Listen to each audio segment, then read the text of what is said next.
Well, good evening, my friends. I am Erica Lukes, and as always, it's going to be an incredible night on UFO Classified. I am happy to be here now in a live video format. I wish that Scott Brown could be here tonight, but he is not feeling good, and Mario and I sent him our love and wishes, and we hope that he has a speedy recovery. I want to thank all of you for supporting the show. People from all over the world are listening to this. They're weighing in. They are becoming show supporters, and this is incredibly important if we want to get the truth out there.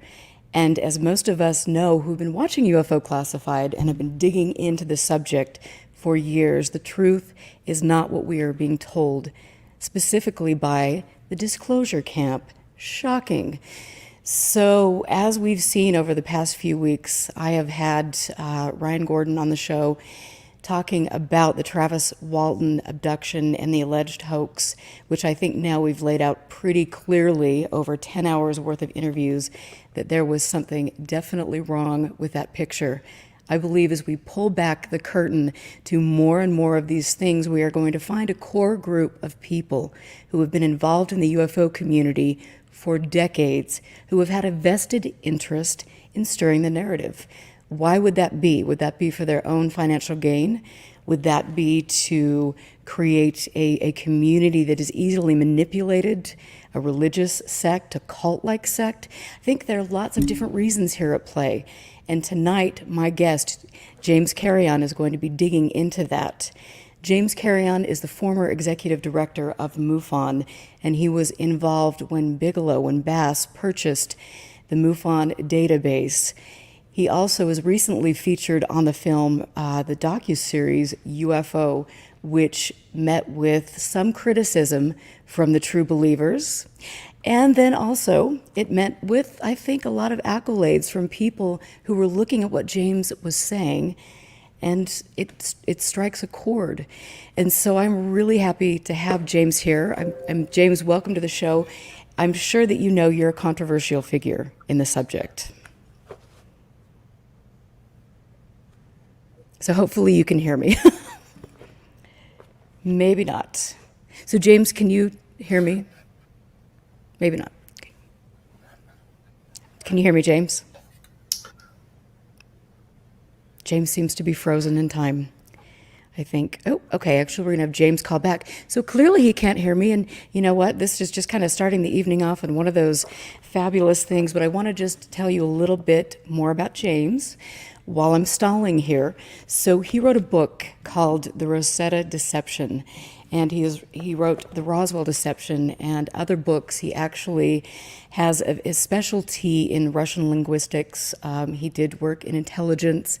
He has a lot to say, and he also had a lot to say a couple years ago when I brought him on my show with regard to the Skinwalker Ranch narrative. For those of you who know about my work with Skinwalker Ranch, then you definitely know that what I've uncovered after investigating this, probably more than 99.9% of the people on the planet, including potentially people, well, anyway, I'm going to bite my tongue on that one. I will say that to me, Skinwalker Ranch is a prime example of one of those places that's been used as some sort of smokescreen to hide other things. And so I think when we look at that and we look at some of the documentation that has come out specifically with the OSAP contract, one has to wonder, and I want to talk to James about that. We just got him back, but we're going to dig into that. And so James, welcome back. Yeah, sorry about or that. Welcome to the show. No, that's okay. One of my computers decided to lose access to the internet, so I switched over quickly to the other one. Well, it's clearly the Men in Black. They're trying to take you down there. And so Actually, I think I'm a Man in Black tonight. So. Well, that's true. I think we both are. I'm sure that you've received comments, I'm sure, from people. You're this disinformation agent. I've seen that since the UFO series on Showtime came out. You're here to,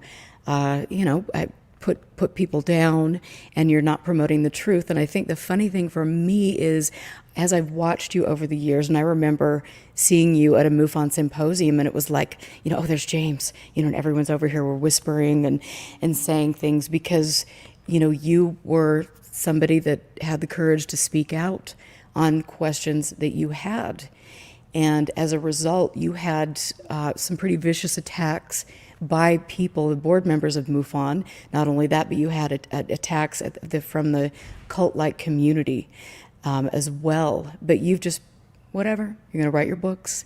You're going to give information out that, in my opinion, is very important for all of us to learn, because there is so much deception.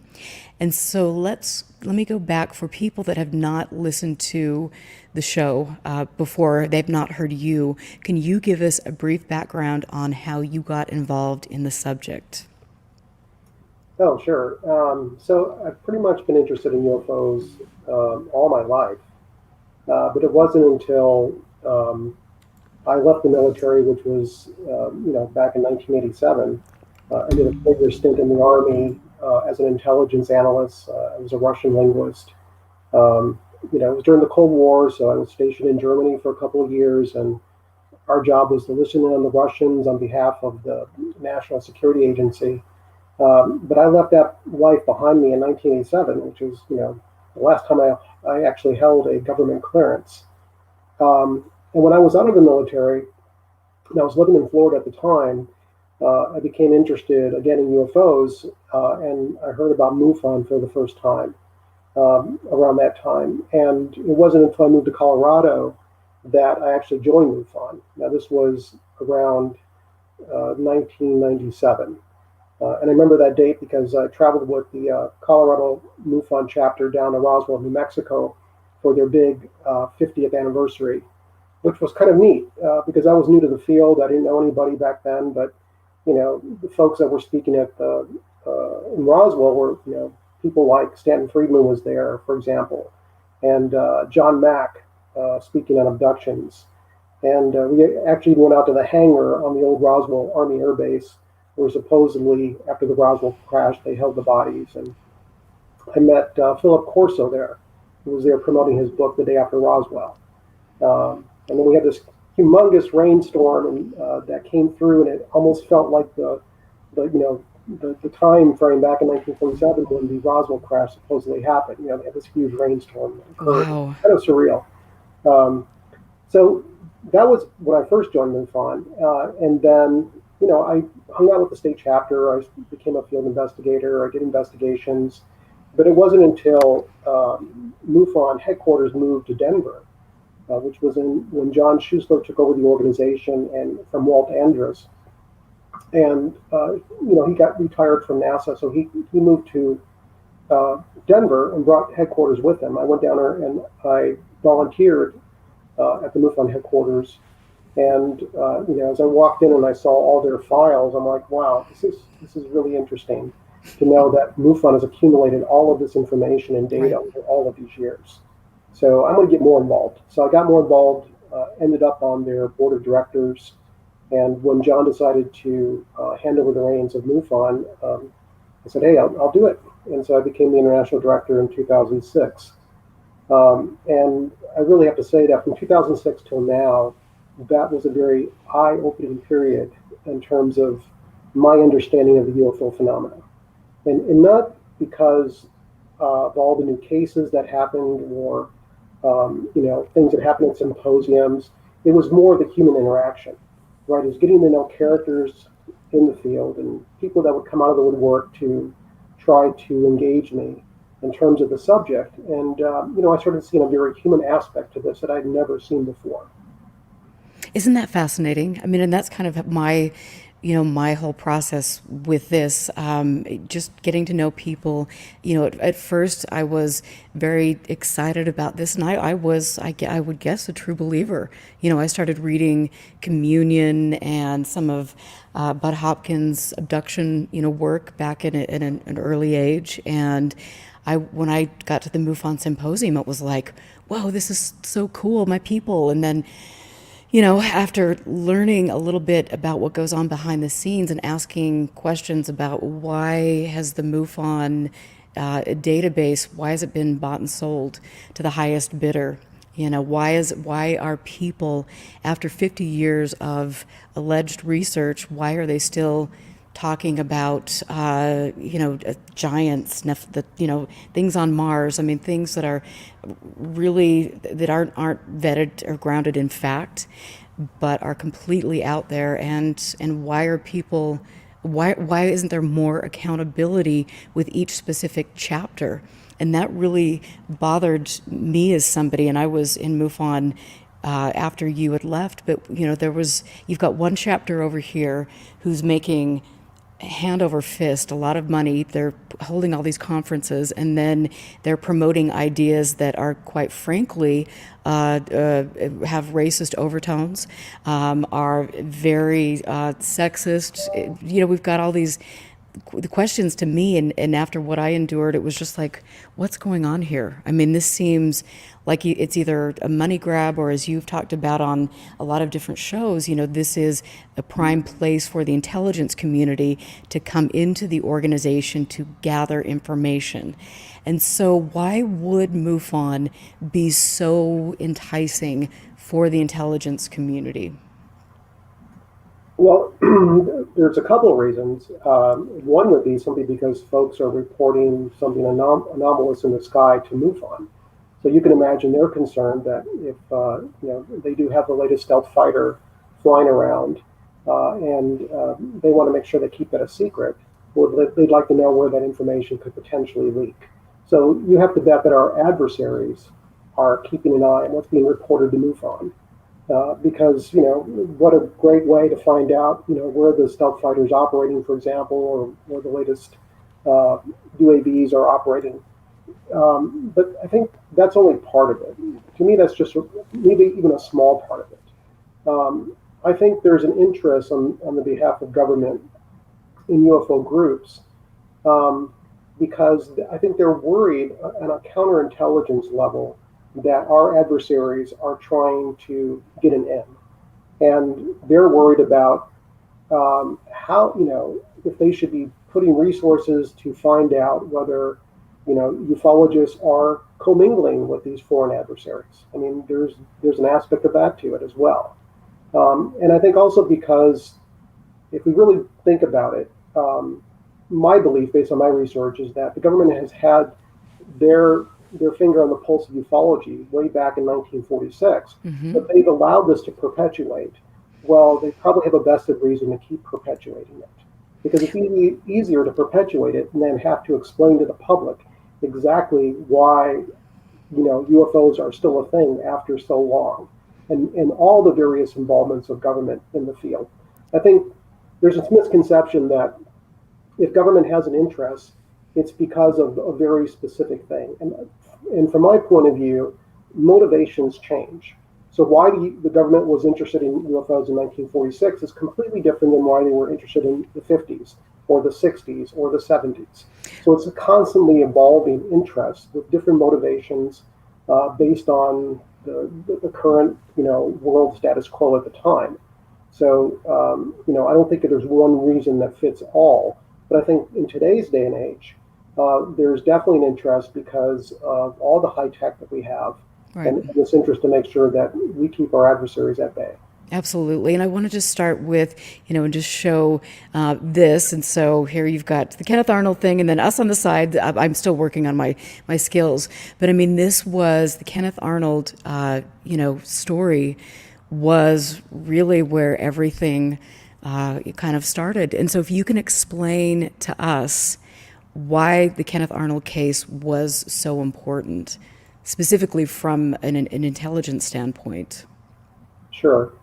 Well, I first would highly recommend that folks download my free book called The Roswell Deception, because it goes into great detail about how Kenneth Arnold got involved and why he was being used to sort of push the UFO narrative. And what a lot of people don't know today is that not only was Kenneth Arnold probably one of the first modern day UFO witnesses, but he was also the very first ufologist. So back, 1947, right after he had his sighting, right after Roswell occurred, well, we have this very infamous incident from the summer of 47, which was the Maury Island incident.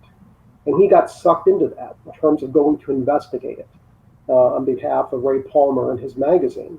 Well, there's a lot of things that occurred when he was doing that investigation that are so weird that, you know, most believers would say, "Oh, that's the Men in Black." Well, no, it's not Men in Black. It's really things that you would experience if you were going through some sort of spy machinations. It was really things that are very Cold War related. So I think the problem though is that for someone to really understand why Kenneth Arnold would be involved and why would he be doing, why the government would be trying to lead him on in terms of getting involved with the whole UFO subject, you really have to understand the time and the place, right? What was happening in 1947, right? The relationship we had coming out of World War II with our former ally, the Soviet Union, and how scared we were of the Soviets. Really, even though we had the atomic bomb, we were scared to death that they were going to come rolling across Europe and basically become the new Nazi Germany. So we were. It was very much the start of the Cold War. So of course, a lot of this that started the whole UFO subject is very much Cold War related, and you really have to put yourself into a Cold War mindset to understand that. I think that's part of the problem why, even though I have it very well documented in my book, my book is like something like 500 and something pages. It's really interesting to me that nobody in the UFO field, not from when Stanton Friedman was alive, or to any of the other former, major so-called historians of UFOs, no one wants to sit down and actually debate with me point by point the research of my book. And to me, that's fascinating because it tells me that either they have read it and they simply don't accept it because it doesn't match their beliefs, or perhaps they are afraid that if they were to sit down and to go over these points one-on-one, they may actually become convinced, because everything in my book is not just based on, my paranoid conspiracy mindset. Right. It's really well documented. I mean, I spent 9 years researching. I spent numerous, weekends. I lived in the DC area here at the National Archives, digging through old information. I traveled across the U.S. to various archives. It's not something that I pulled together just because I wanted to meet a preconceived idea that I had. It was really that, all this research just came together based on piecing information together that eventually made, to me, sense from a Cold War perspective. Right, absolutely. And I think that that's so important. And I think when anybody listens to you speak or anybody reads your books, that it is very apparent that you look at this from a much different perspective, which to me, as I've grown as a researcher, I've turned away from reading UFO books as my main source. I'm reading about, I've got, hang on one second, I've got like this book, CIA's secret operations. I mean, things that are detailing the inner workings of the intelligence community and how they would promote some of or spread propaganda, why and where and how these things roll out. And I think that to me is much more. It helps my research, and it helps, like with you, you kind of shows you a larger, more important pattern, a more realistic pattern as to what's happening, specifically in the UFO world. Right. But, there's something else I find interesting, and this was just based on my experience from interacting with MUFON members and folks at UFO conferences throughout the years, is there comes a point when, if there's a particular UFO case, and that UFO case has inconvenient facts that go against the belief system that, the MUFON member had or the investigator had, they would simply disregard those facts. So I found that fascinating, that how can you research this subject if you're cherry picking the data that you're investigating? Right. Right? And you're ignoring things that just don't meet your worldview. I mean, and some of this is just really, common sense stuff. Take, for example, the 1942 Battle of Los Angeles, all right, the so-called Battle of Los Angeles. There are a lot of folks who say, "Oh, yeah, that was a UFO event. I know that was a UFO event. Look at the photo of the, all of these Klieg lights that are illuminating the sky, and they're, the bombardment of, or they're shooting off these anti-aircraft guns. But no one talks about the fact that the day before this happened, a Japanese submarine surfaced off the coast of Santa Barbara and started shelling the shore. So what is more likely, if we really wanted to have common sense here, that it was war nerves that triggered that event, because just the day before, it was the very first time our homeland had been attacked, or we were visited by extraterrestrials? I mean, to me, that is just such common sense. But when you're throwing out the submarine story because it doesn't fit the UFO story, that's cherry picking data. And Right. I've seen that time and time again.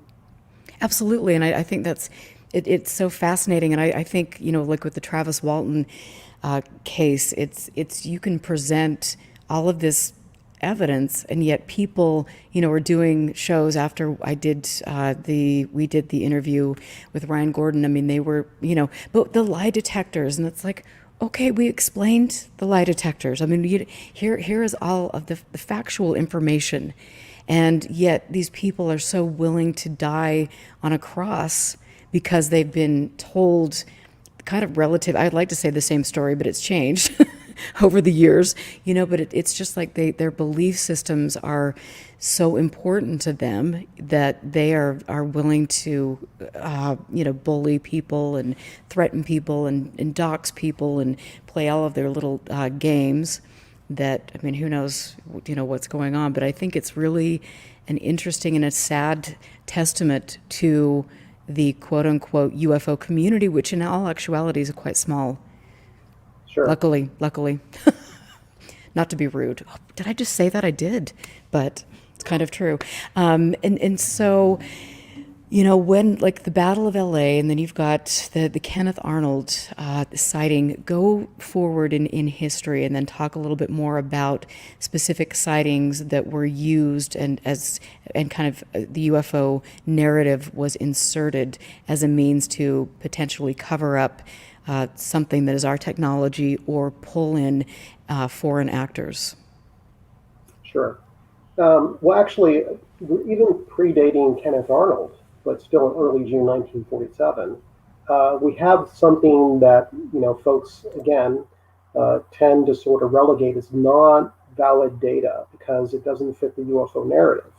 But in mid-June of 1947, there were these major news articles that came out, headlines across the world, about how the U.S. had this new wonder weapon, something that was even more significant than the atomic bomb. Now, you have to think about it. Back then, in 47, the biggest, baddest weapon we had was the atomic bomb. So you have to imagine that when a news article comes out and all of a sudden we allegedly, when I say we, I mean the allies, the Anglo allies, the Brits and the US, supposedly had created some weapon in secret during World War II that was even more significant than the atomic bomb. Now, if you think if you're Russia, you're the Soviets, and you're seeing these news articles, that's going to pique your interest, right? Because you're already nervous if you don't have the bomb like we do. But now if your opponents have something even bigger than that, that's definitely going to pique your interest. It's going to make you task your espionage agents to work harder and try to figure out what that is. Now, what's interesting about this story is that they were interviewing two scientists. One was a New Zealander and one was an American who supposedly worked on the weapon. And neither of them would actually say what it was. Obviously, it was a secret weapon. But they did confirm they worked on it. This was 1947. Well, fast forward to today, and now we know that the wonder weapon that they worked on was a real top secret project, but it had nothing to do with UFOs. I'm sorry, with what they thought at the time was that it was an aerial weapon, but it was being promoted as an aerial weapon in the newspapers in 1947, right before Kenneth Arnold had his sighting, just a week before. So you start looking at that, and then you start researching a little deeper, which I did. I actually went to the Scripps Institute of Oceanography and found the top secret report that had been declassified about this wonder weapon. And it turned out it had nothing to do with a new, equivalent of a V-2 missile, or had nothing to do with missiles. It was actually a tsunami creator. They were experimenting during the war with how they could create an artificial tsunami. by triggering underwater explosions. How lovely. But somehow it got leaked to the press and somehow ended up on the front page as a potential aerial weapon in 1947. But guess what? The project was killed off in 1945. So why Interesting. were these two scientists who allegedly still working on it were lying to the press saying, yeah, we're working on this top secret thing, when they knew that their project had been defunct for 2 years? So that's where I started seeing the human deception side of this. And as I started digging deeper, I became more and more intrigued by, for example, the major deception operations of World War II, like the deception operations around D-Day, and found out that the U.S. had an organization back then that worked hand in hand with the Brits to deceive the Germans on a grand scale. And those same folks, after the war, continued their mission. And they were still performing strategic deception post-war from 45 on. So I started looking at all of these pieces thinking, this looks like some grand deception going on. This looks like something on a very large scale that we, the Anglo Allies, were basically pulling the wool over the eyes of the Russians at the time. And so, there's just too much of that for you to really take Kenneth Arnold's sighting as just an isolated incident, right? Just based on the timing. That is fascinating. So explain to us the difference between strategic and tactical intelligence. Sure, I'll do that. Actually, I would first like to differentiate between what deception is and what psychological operations are. Okay, thank Because you. I was listening to a show the other day where they were talking about the Showtime show, and they kept saying, oh, it's a psyop, psyops. Psyops, psychological operations, is something that's completely different from deception, right? Okay. So let's talk about that first. In fact, you can actually think about it in terms of like when you're watching TV. When you're watching like a sitcom, or you're watching a comedy, or you're watching a drama, all of those different genres of shows are meant to evoke a certain feeling in you, right? If it's comedy, it's humor. If it's drama, it's seriousness. And that's what a psychological operation is. You're doing something where you want your adversary to feel a certain way, right? Whether it's insecurity, whether it's anger, whatever it is, you're trying to evoke a feeling in your adversary. That's a psychological operation. A deception is something completely different. Deceptions have nothing to do with feelings. They have to do with action. When you perform a deception operation, you have a very strategic action in mind that you want your enemy to perform. So if we think about D-Day, for example, right? D-Day was a deception. The deception operations around D-Day were intended to get the Germans to perform a certain action. In this case, put troops where we wanted them to put them, right? Versus where we're coming ashore at, right? We're asking them we're trying to get them to perform specific things, and that's really the goal of the deception. And so in my book, I'm talking about what I think are the actions we wanted the Soviets to perform based on the strategic deception that was underway. And if you want to differentiate between strategic deception and tactical deception, that's actually fairly straightforward. Strategic deception is country against country. Okay. Right?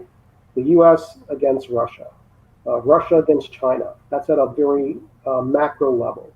Whereas tactical deception is something you would see during wartime, where you have a battle that's about to occur, and you want to have the upper hand in that battle, so you tactically deceive your opponent. So let me ask you, and not to jump around, but I will. So Skinwalker Ranch, how would you view that? Skinwalker, I don't know.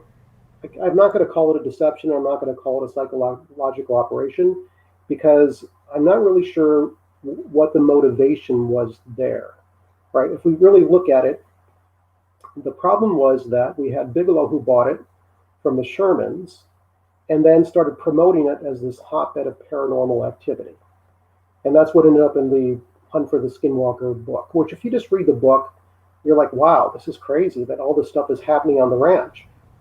The problem is that you have to really do your research. And I actually flew to Utah back in 2009 and met up with Dr. Frank Salisbury, who was actually going to rewrite his book on the Uinta Basin, the Utah UFO display. And I went around to various places in Utah in that area to interview witnesses, not only for his book, but also related to Skinwalker. First, Bigelow didn't let us on the ranch, so we couldn't really experience it for ourselves. But regardless, one of the most glaring red flags that I found about Skinwalker was that when I say we, I should say Dr. Salisbury, was able to track down the brother of the former owner of the ranch. And this was before the Shermans had purchased it. And the brother assured Dr. Salisbury that when his sister owned it, that there was absolutely no paranormal activity going on whatsoever. So this bothered me to the umpteenth degree, because all you hear about Skinwalker is about this long history of paranormal activity. Right. It's all BS. There is no proof of that. Right. And no one has shown proof of that. That's exactly it. There's no proof. It's just this secondhand, third-hand story, and it's interesting. I've talked about this on my show before, but the former owner before Sherman's, he was my bishop in the Mormon Church. Really? Yeah. So that was, and he was a very just salt of the earth, a very good, kind, truthful man. And so, and I spoke with one of his family members, and she confirmed that yes, there was nothing going on prior to that, and some of the things that had been put forward were just fictitious rumors to kind of create this smokescreen for something. And I think it is really interesting, like I've obviously Skinwalker's near and dear to my heart, and I don't know, it's an insane story, but I think that, obviously you've got Knapp and Kelleher who are coming together, writing this mythology, which it is, in my opinion. It's just pulling narratives from here and there and creating this place where, as you know, a vortex is opening up and these shapeshifters are getting out and all of this nonsense that isn't verifiable. And I think it's interesting that you weren't let on the property. And so why do you feel you were denied access? I'm not sure why I was denied access. I think the bottom line is, perhaps at that point I had already established myself as someone who was a hard-nosed investigator, who doesn't take people's anecdotes and stories at face value, who's going to really dig and find out the truth behind this.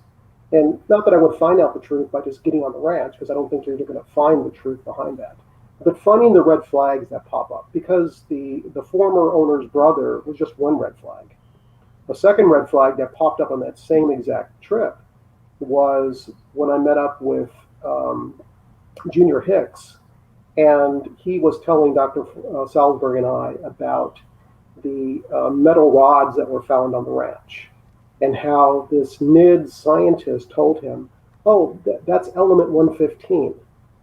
Okay, first, I don't know how they were able to analyze it to be element 115 when element 115 did not exist at the time. But even worse than that, element 115 is so tied into the Bob Lazar story that it seemed like the ranch was being used to then perpetuate what is already a suspect story in Bob Lazar. So if you really look at all of these big red flags that are popping up, it becomes even more intriguing when it relates to ATIP. Because if you look at the series, you'll see in the series that the way this supposed ATIP program all started was, somehow Bigelow and Harry Reid got together, and this DIA guy said, I want to go check out the ranch because I hear all kinds of paranormal stuff is happening. And then he ends up there and is able to fund the program. Well, come on. If the Skinwalker Ranch itself is just a campfire story, how did we go from a campfire story to a $22 million project? Right.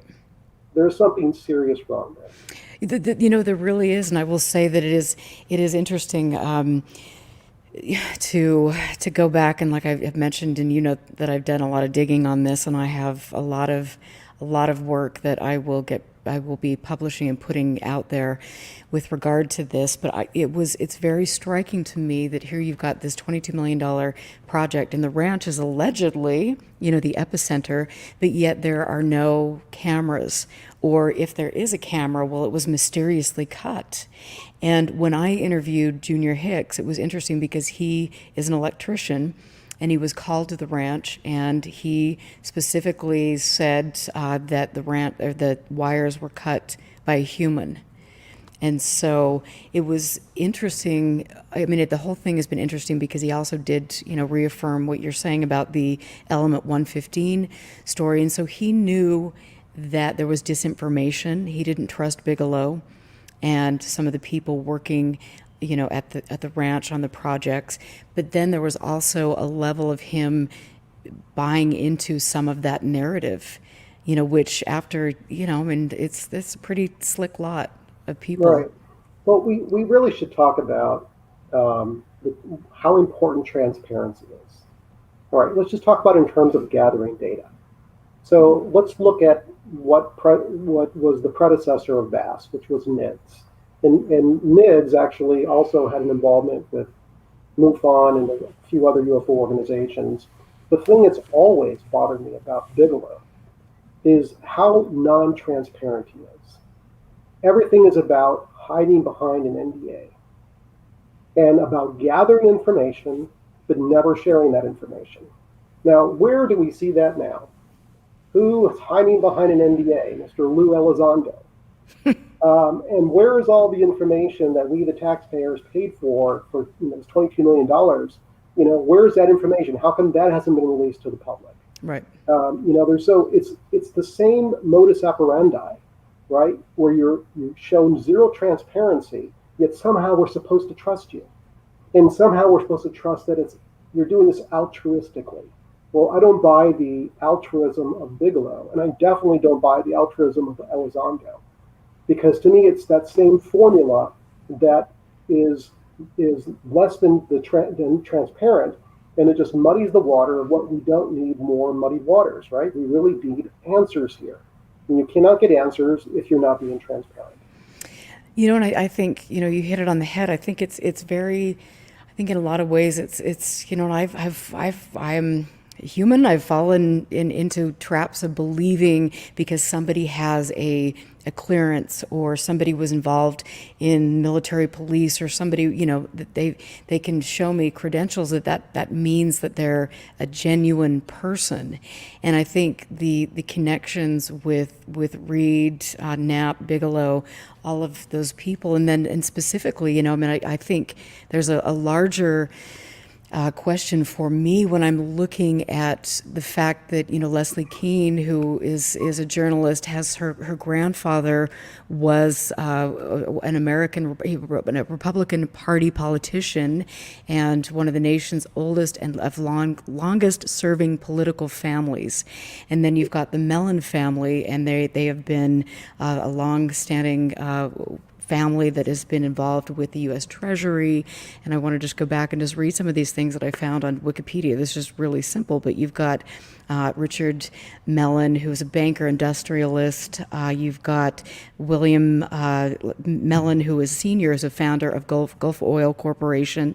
You have all of these, you read down the list, and they're just some pretty, Chris Mellon, was the Deputy Assistant Secretary of Defense, but it's like you go back and you look at their family connections. And to me, you can sit there and say politics has nothing to do with this. And I have to say, you're full of it. It absolutely does. Look at people's backgrounds. Look at the message that they're continually promoting. And I think that's quite alarming to me. Yeah, well, it's interesting you say that, because in the show, Senator Reed makes a point that he's a Democrat, but he's friends with Bigelow, who's a conservative Republican. So it was almost like he was making the point, this is bipartisan, has really nothing to do with politics. And, from a human aspect of this, in terms of my belief that the common thread here being human deception, I actually believe that, right? I actually believe that politics is less of a factor, and it's more about what are the motivations behind all of this. Okay. Why did Bigelow buy the ranch and create this campfire story that then evolved into an intelligence project, then showed up on the front page of the New York Times, and now is the talk of the country?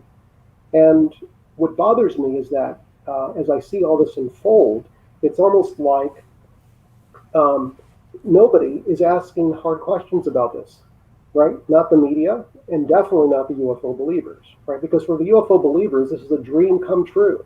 Oh my God, we're in the mainstream. Oh my God, all of our beliefs are confirmed. Oh my God, disclosure is coming, right? All of these things that really, to me, make zero sense. But what really disappoints me is how the media is just sort of handling this with kid gloves. Like they're not asking the hard questions they should be asking. Like, let's go investigate this skinwalker thing and where it originated. Oh my God, look at these red flags that are popping up. So maybe it's not what it supposedly is. Or, why is the Navy all of a sudden the holder of the narrative? Why have they hijacked the UFO narrative? There's what's happened, for example, from the time Project Blue Book closed down to before the Navy got their interest. I mean, there's a whole 35-year period in there where what UFOs weren't appearing. They were just taking a hiatus from Earth, and that's why the military just didn't take any notice of them. Come on, these are hard questions somebody has to ask, especially in the media, because I know they're not going to be asking UFO circles. Right. Well, and I mean, let's get real. I mean, I do believe that Bigelow contributed money to Harry Reid's campaign, right? Sure. Well, not to mention that maybe there's a tit for tat there too, right? Because he was involved with his own space venture, so who knows what behind the scenes contracts he was able to get or special favors he was going to get. But so that's why I always thought he's sort of that Howard Hughes figure, right? That has this very close connection to the government. And it is interesting. I think the whole cast of characters is interesting. But I was watching an interview with you earlier, and you had mentioned with the book and things, and you were trying to get on the ranch that Bigelow said that there was too much attention being drawn to the ranch, and he was trying to diffuse that. And I'm just like, you don't, Really? I mean, really, you don't go on all these radio shows with everybody talking about it and write a book about it and then not want attention to be played. I mean, what are your thoughts on that little? Or sell the ranch to somebody who now promotes it on its own TV show as this paranormal hotbed. And I'm sorry, I can't. I watched a couple of the episodes of the Skinwalker Ranch show, and really, I couldn't watch any more of it. It was kind of like, where can we create controversy? Where can we create these weird experiments that supposedly confirm things? And it's all a very choreographed, like everything is on TV, right? In terms of just trying to put out a certain narrative, whether it's a ghost show or in this case, the Skinwalker Ranch.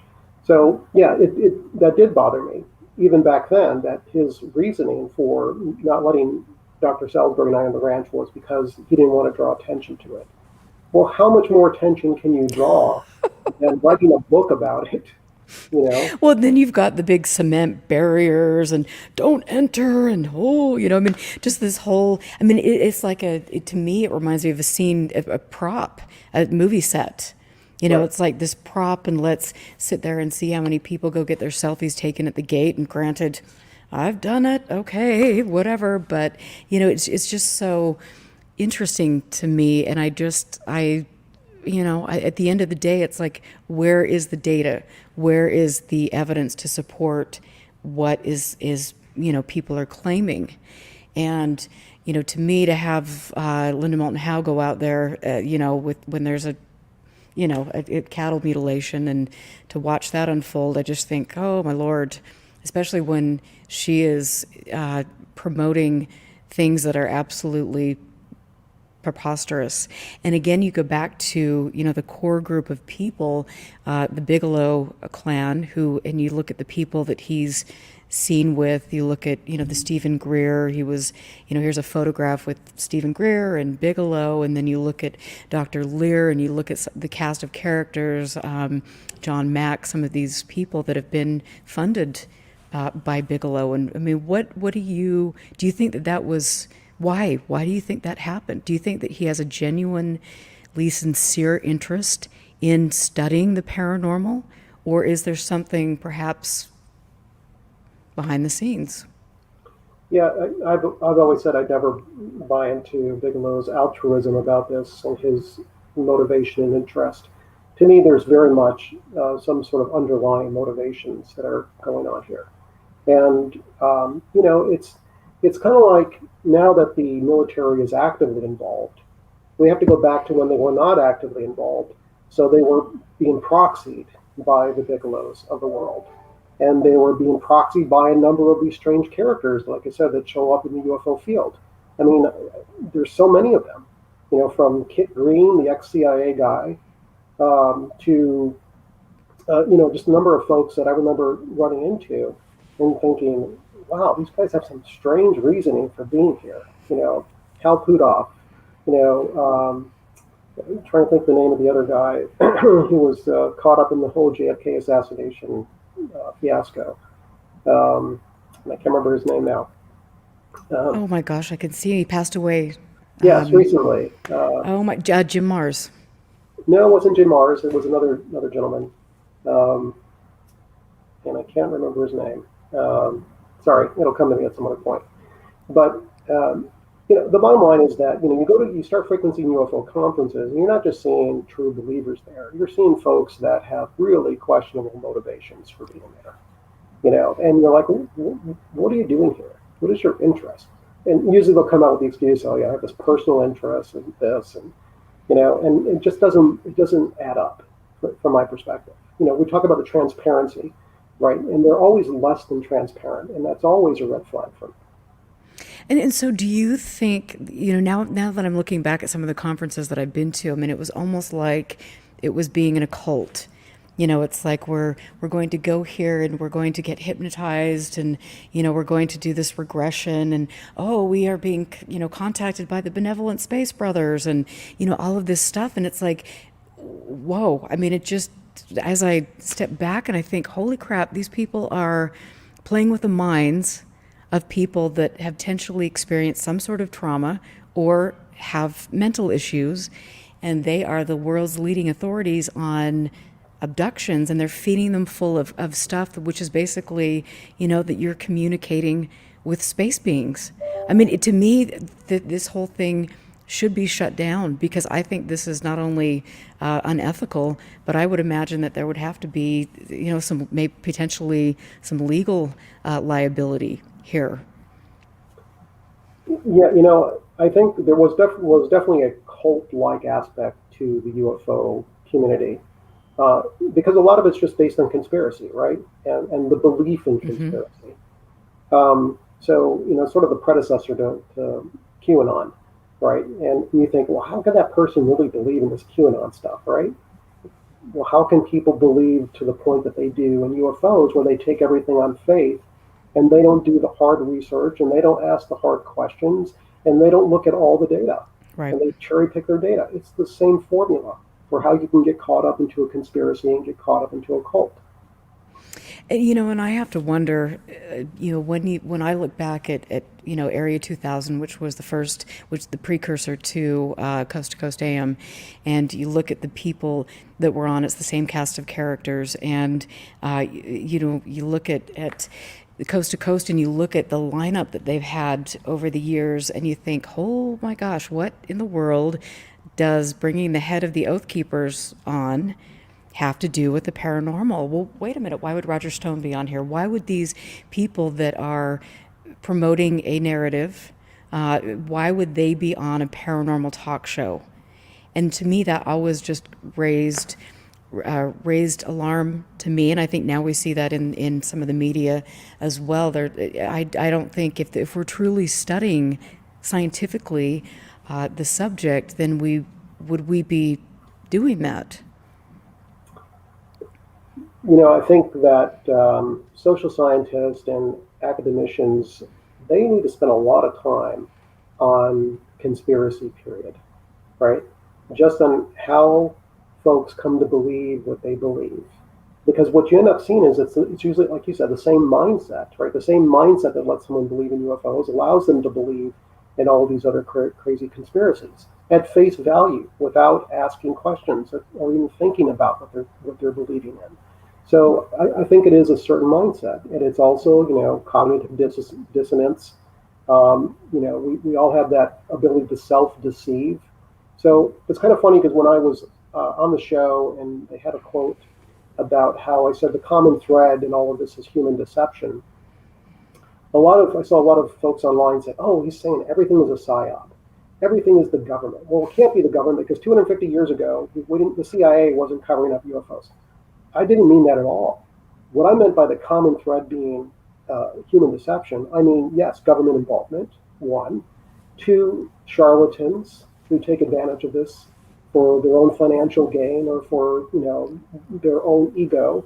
And three, self-deception, which to me is probably the biggest driver of this all, right? Because it doesn't take a lot for the government to come in and muddy the waters, and all of a sudden you have folks that are just deceiving themselves into believing this. So it is a common thread of deception. And I've said this time and time again too, which is I kind of envy those folks that go out and they investigate a ghost because they're not dealing with the government aspect of this, right? They're not worried about the government swooping in and doing things to muddy the waters, right? They're just investigating things that go bump in the night. But that's what folks in the UFO field have to deal with, right? This deception coming at them from all different sides.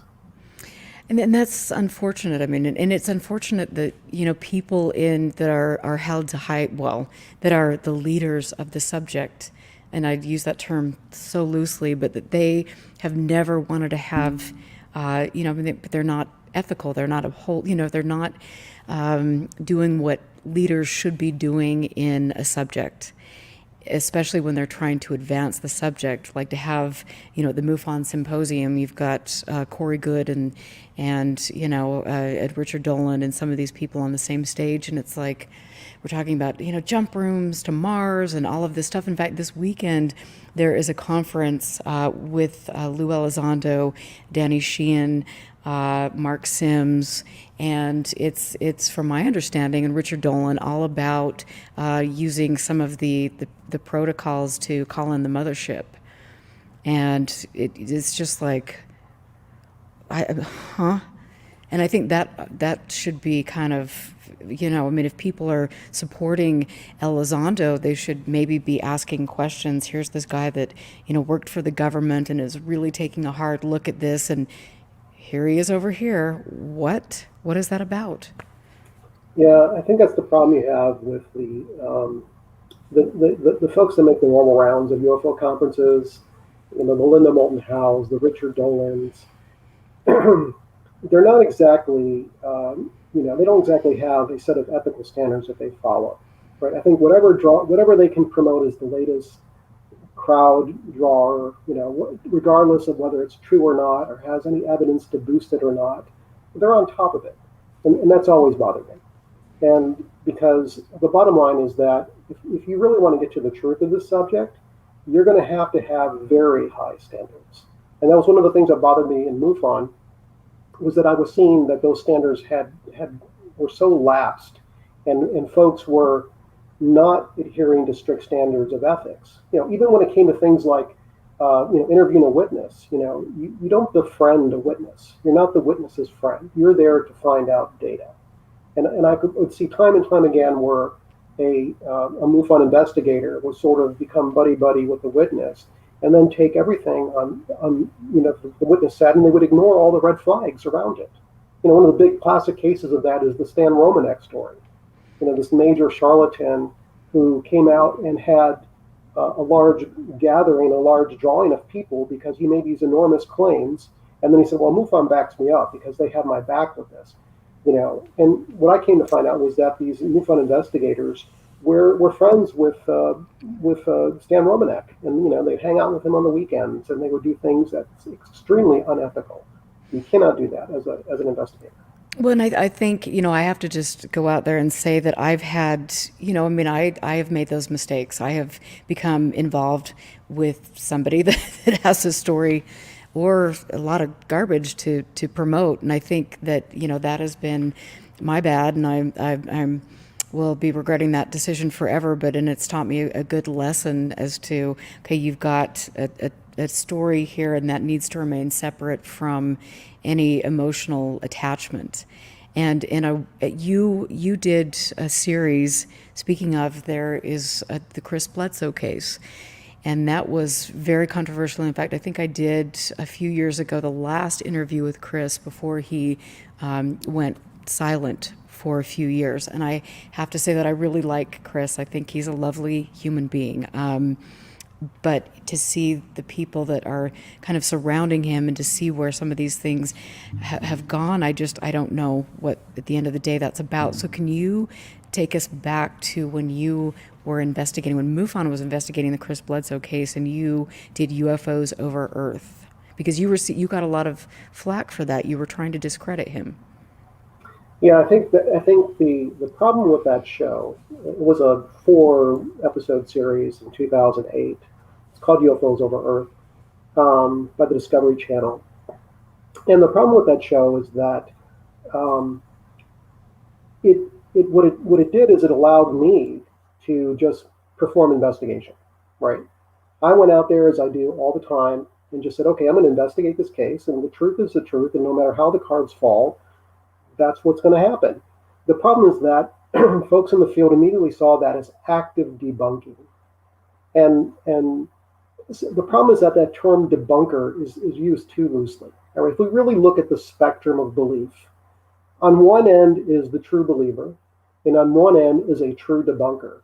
And what they exactly have in common is both of them have their minds made up, right? The believer knows it's aliens. The debunker knows it can absolutely not be aliens. And neither of them bother to look at just the data and be in the sober middle and say, let me just put my own preconceptions and judgments aside here. Let me just examine the data. So with that show, I was just examining the data. And what the data was telling me about the Bledsoe case was, well, I mean, he's telling a story here, but guess what? The lie detector test doesn't back him up. And these other things don't really sort out. And I kind of think that after that, Bledsoe may have gone on a long tangent of claiming other experiences and getting in on the UFO crowd. And I don't know. But the bottom line being that back then, that story did not pan out. That I could see nothing anomalous about that case, other than he had this really interesting story he was telling. It didn't, when I talked to him, and I spent a lot of time talking to him, and I mean, he, to me, he genuinely seemed to believe what he was saying, and I think maybe I don't know. I don't know if some of the people that potentially surrounded him, some of the people that might have an interest in steering the narrative. I mean, could there have been some of that going on? Or do you think it was just a matter of his case not holding up? Honestly, I don't know, because, he told a convincing story, but why would he fail, and why did his son fail the lie detector test? That's where, when you're trying to actually prove things like this, when given a story, I'm not saying that lie detection is the ultimate technology that's going to provide any sort of answers, but besides the story, we had nothing to go on. There was no physical evidence, for example.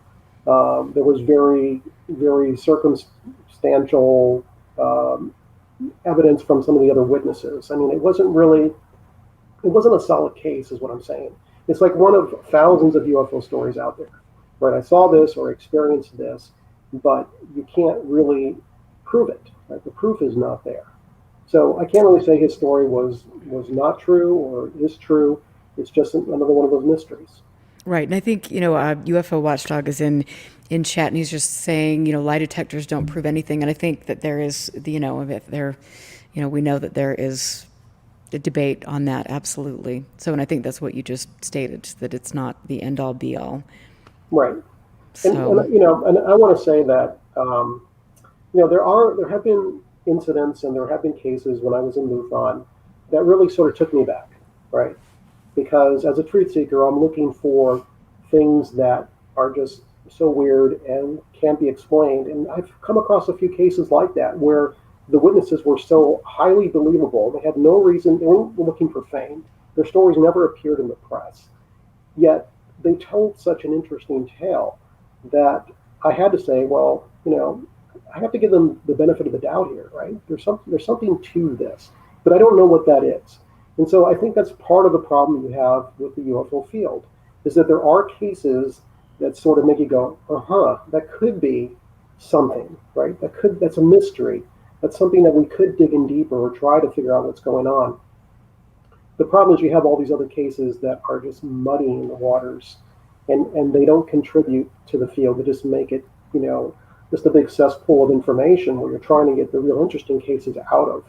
But you're spending so much time down these rabbit holes that don't pan out and that end up being human deception, or that end up being, somebody made up a story. And after a while, it becomes like, okay, where's the hole that's going to lead me down to the real mystery? I just went down 100 different holes that didn't pan out, but there's maybe one here that's truly mysterious, but I'm either missing that, or I'm not spending enough time on that, or it just becomes like an outlier. And there are real mysterious cases out there, I will admit.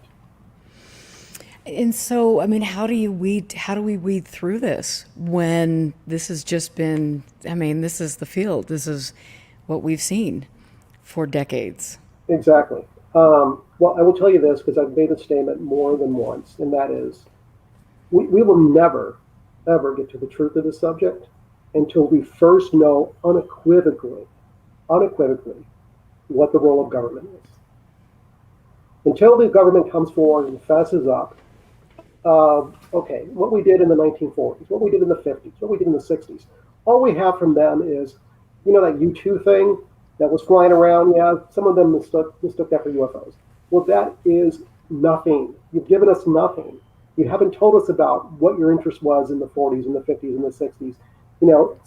It's kind of interesting to me because, if you think back to like World War II, when we had the Manhattan Project, which was like this ultra secret project that nobody knew about. Even the Vice President of the United States did not know about the Manhattan Project.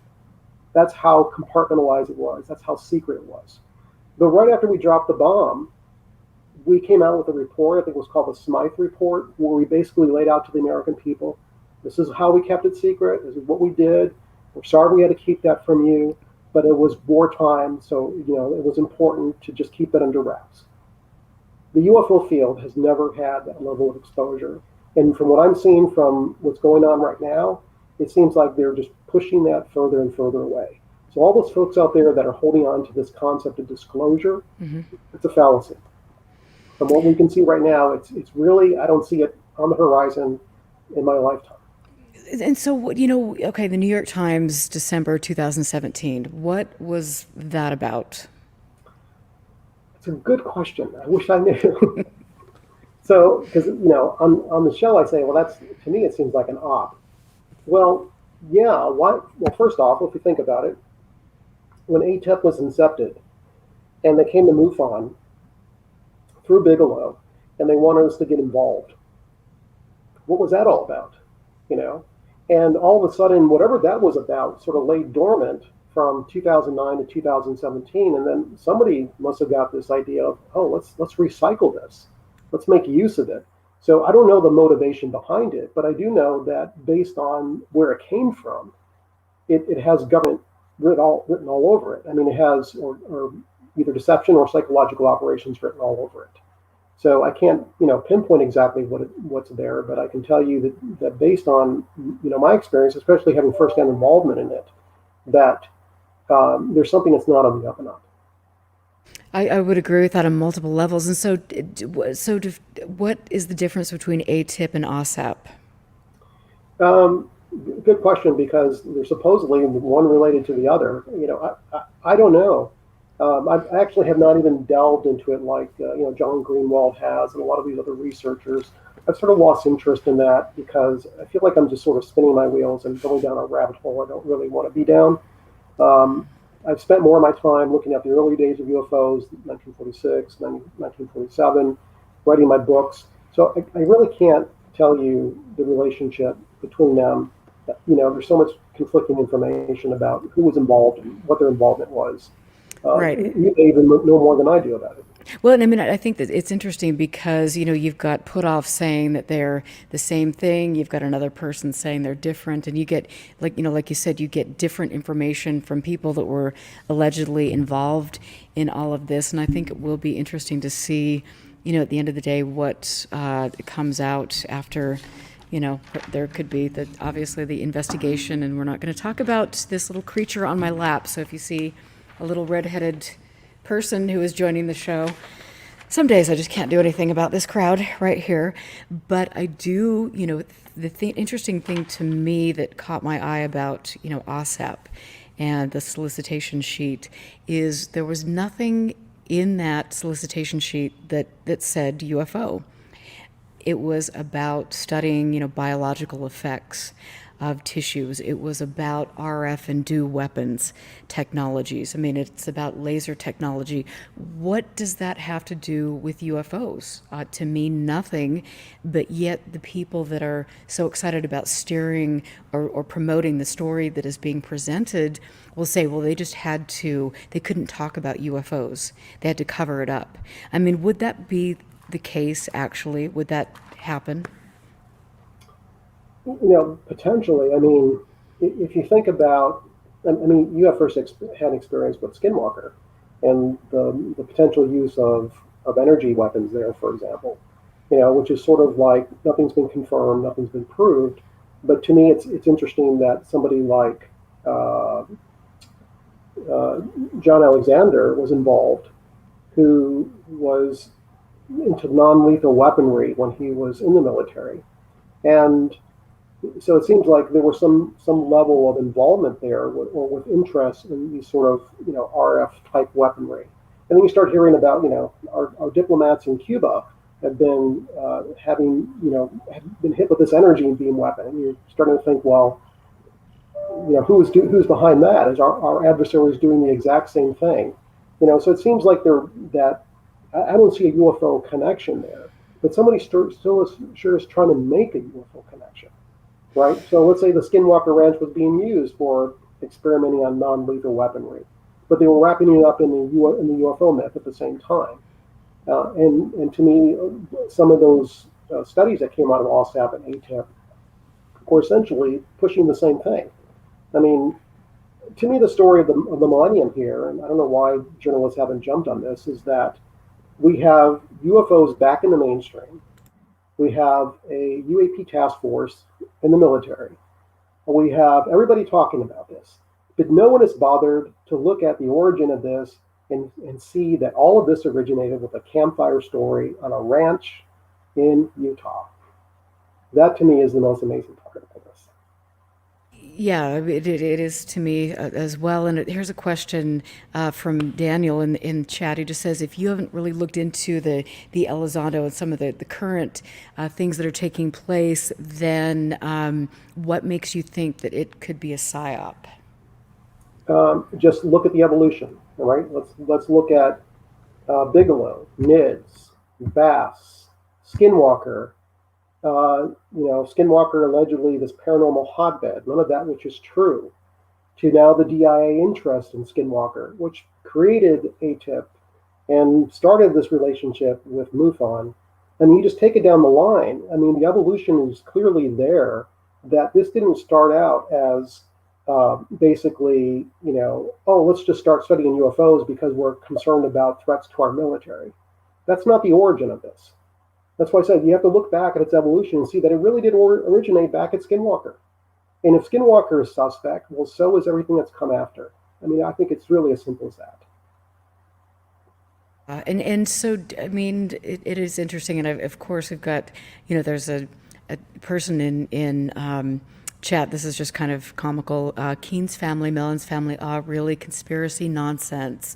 Good thing she doesn't know about my family background.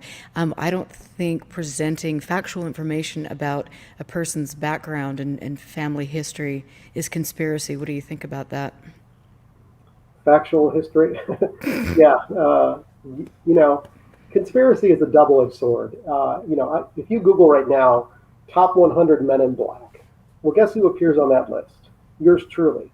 right? So back, I don't know, whenever, whoever, Really? absolutely, you know, it's like just by the mere fact that you're in the field, if you are, not following the UFO crowd and not following all the belief systems and all the conspiracy, well, you're just immediately labeled as a misinformation agent, as an agent of the government, as a man in black. There's always like this fall guy argument that they're using of saying, okay, so if you're not in this camp, you must be in this camp. Well, come on, there's an in between that doesn't have to involve conspiracy. Right. This That has would to be involve transparency and pursuit of truth. right. And I love how, people are so good at kind of, I don't know what, just turning things around, gaslighting. It's a beautiful thing. And so, here is another comment I wanted to say from Daniel. Just he said, thanks for answering the question. And he agrees that the origins are a bit sketchy. Does now the involvement of the Deputy Secretary of Defense on the issue mean it's now being dealt with by the adults in the room? By the adults in the room. I don't think so. I mean, back in 1947, we had a large number of adults in the room. But if you believe, as I do, based on my research, that we were dealing with a strategic deception where a very small number of folks were in the know, that means we were not only deceiving our adversaries, we were deceiving our own people. So it just means that some folks become unwittingly used or unwittingly involved, and don't. It just simply means they don't have all of the cards, right? So they don't see the big picture of it. It doesn't mean they're the adults in the room. And so let me just ask you, because you, again, I've listened to your interviews, and you talk a little bit about the way the media has been involved in spreading things. And can you just kind of talk a little bit about how some sort of campaign like this could take place with media involvement, and then how that would trickle down to people who are quote unquote useful idiots? I guess I hate to use that word, but people that are getting pulled in without their knowledge necessarily. Right. Well, I would say that the folks who really understand what's going on, not only currently, but throughout the whole history of this subject, and I believe there are folks within our government who do know this, a very, very small group of folks. They have a lot of media power at their fingertips, right? They know the right people in media, they know the right strings to pull to push the narrative in the direction it needs to go. Okay? So, like, for example, I've said that 2017 story in the New York Times, why did the New York Times, out of the blue, decide to put a UFO story out? To me, that doesn't make any sense, especially when it's being pushed by folks who are believers, who are perpetuators, and who have their own agenda behind this. I mean, it's always interesting to see the folks that become. Again, I hate using that term, useful idiot. I would just say the unwitting, the unwitting, they're unwittingly involved in the subject, right? And sometimes they know that, and they don't care because they feel like they have an in. They're in the in crowd, right? They have their. It's kind of like if you go back to Bill Moore, right? Bill Moore was an interesting guy, and I really enjoyed sort of reading about his involvement with the UFO subject, because he really thought he had inside sources that were going to lead him to the truth. And all that happened was he ended up on the outside of it. And one of the things that I found out real quick as director of MUFON is that you cannot cultivate inside sources, right? If somebody comes to you and says, "Hey, I want to give you the inside scoop," that inside scoop is not the inside scoop. That is somebody trying to lead you into becoming to be unwittingly involved in whatever they're trying to push as their objective. And I've seen so many folks in the UFO field that have sort of felt, I don't know, driven by ego, or really thinking that they can sort of dance this dance with the government, or they can't. Or you simply cannot go one-on-one with folks who are disinformation specialists, who's this is their day job. It's the lie, right? You cannot believe a thing coming out of their mouth, number one. So it's something that if you let yourself be used, you'll be used. and you'll be used over and over and over again. We have folks like Linda Moulton Howe that find herself, involved that way, and a number of other folks. Even the head of MUFON before I became director was involved with his inside sources being used unwittingly, and that's unfortunate because when you have somebody who has a true interest in finding the truth, that you let yourself be led down that primrose path, it's not going to lead where you think it's going to lead. And can you elaborate on that a little bit? Sure. Let's John Schuessler, who was the former director of MUFON, who is a super nice guy, and I have a lot of respect for John. But what I found from interacting with John throughout the years is that he is one of the most naive people I know. And he would tell me some stories about his involvement with questionable characters, whether it's Kit Green or a number of other people, and how they were feeding him information and how they were, on his side, and he felt privileged, and he felt like, I'm going to get to the truth of this. And I knew, my gut reaction was like, John, you're being led, right? No, nobody's feeding you the right information here. They're using you. But it's hard to tell somebody that, right? Because they don't want to feel like they're being led, or to admit that they're being led.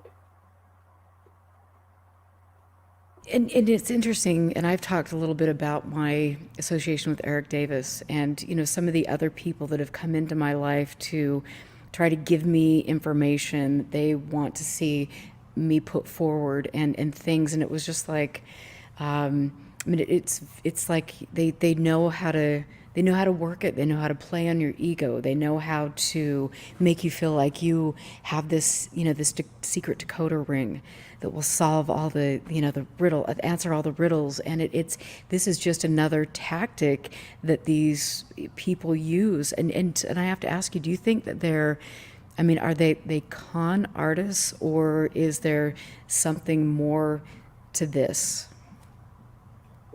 When it comes to military deception or government deception, this is their job, right? Anybody who works for the CIA, for example, right? They're taught to lie, and they're taught to lie with no remorse because it's their job. So their ability to con, their ability to lead, they've been trained on this. This is a fine art that they receive formal training on. And a lot of times I even think that the UFO field is sort of training ground for these new disinformation agents that Absolutely. before they go practice outside the U.S. on their adversaries, let's practice inside on some of these gullible folks. But I don't think it takes a lot for them to be able to get to that point. They have the proper training. And so do you see now, because I've had, there is, I think with Elizondo and that crowd, there is, they've got this group of bros, that are, they're promoting a narrative, and they're, kind of reaching out to people on social media, and you've got some people that are writing blogs and people that are promoting that narrative. And, it's, to me, there seems to be a really interesting dynamic at play here. And I think it's, I just wonder what the end game is for some of these people. Do you think that, it almost seems in a weird way like some sort of mob kind of tactics. It's like you've got the mob boss over here, and they're pulling in people, and they've got their little, distributors of information, or people that are going to kind of rough somebody up over here on social media and just kind of do their dirty work. And it's fascinating to me to watch. Oh, absolutely. I've had interactions just during investigations where, where I go into, for example, an online chat board or message board, and I'm trying to get information out of these alleged witnesses. And then you have other folks that jump in and support them without really understanding that you're just trying to get at the truth, right? So it becomes this sort of self-enabling, self-supporting system where you have folks who just, basically just believe on faith what someone's saying. And anybody who's trying to just get to the truth is seen as an enemy of that person. And they're there to support them. So I've seen that time and time again. And I have too, and it's interesting because there are people that I've spoken with that say that there are different sock puppet accounts that have popped up where you've got, if somebody is making a comment questioning one of these figures, then you've got these fake accounts on Twitter or social media, places that are going in to try to discredit or intimidate the person. And I think obviously that happens, but what are your thoughts on that? And do you have any advice with regard to trying to get to the bottom of the UFO subject and then turning to social media to find answers? You're not going to find answers on social media.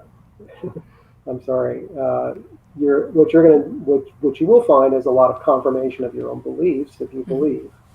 But if you're a real hard-nosed investigator, you're looking for answers, jumping on Reddit or jumping on some of these other social media sites, you're not going to really get to the truth that way. To me, it's sort of, it's kind of like the folks that think FOIA is God's gift to man. And, to me, FOIA and social media, they have their uses, but they're not the way that a hard-nosed investigator is going to find truth. Just think of from the point of view that if you're sending out a FOIA request, well, whose hands are you putting that request into? The folks that can selectively choose the information they want to share with you, which we've seen time and time again. When somebody puts out a FOIA request, the government comes back and says, "Here's what we have that's responsive to your request." Then we come to find out later that no, they didn't give all the information, and that a different FOIA request was able to get that other information out.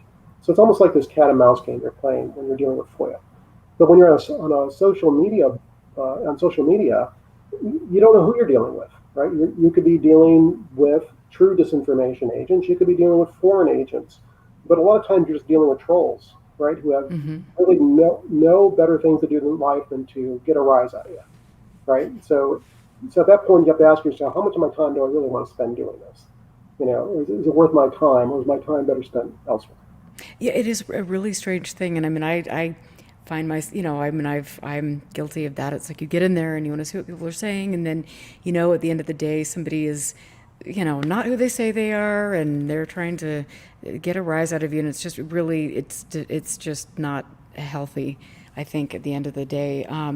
But I've got a question here from Phil Leach, who has been on the show several times. I need to get him on now that we've got this new format. But he said, can an existing group or a new UFO investigative group can they be successful in today's environment? Interesting. Yeah, actually, I got a question recently from somebody on social media saying, "Why don't you just form your own UFO group? Do your own thing." I don't know if any UFO group can be successful, um, because you're approaching it from the point of view um, that you're able to gather data and find answers through investigation. And what I mean by that is, let's say somebody reports a UFO event to you, and you're going out there and you're gathering the witness data. Well, what are you doing with that data? Are you just going to become another MUFON who's been gathering data for 50 plus years? And what good is that data doing for them? So the problem with when I say that, to me, it doesn't make a lot of sense, is because it depends on what you're trying to do, right? If all you're going to do is gather data and not do anything with it, well, then I think you're wasting time, right? Data has to be used. Data has to be analyzed.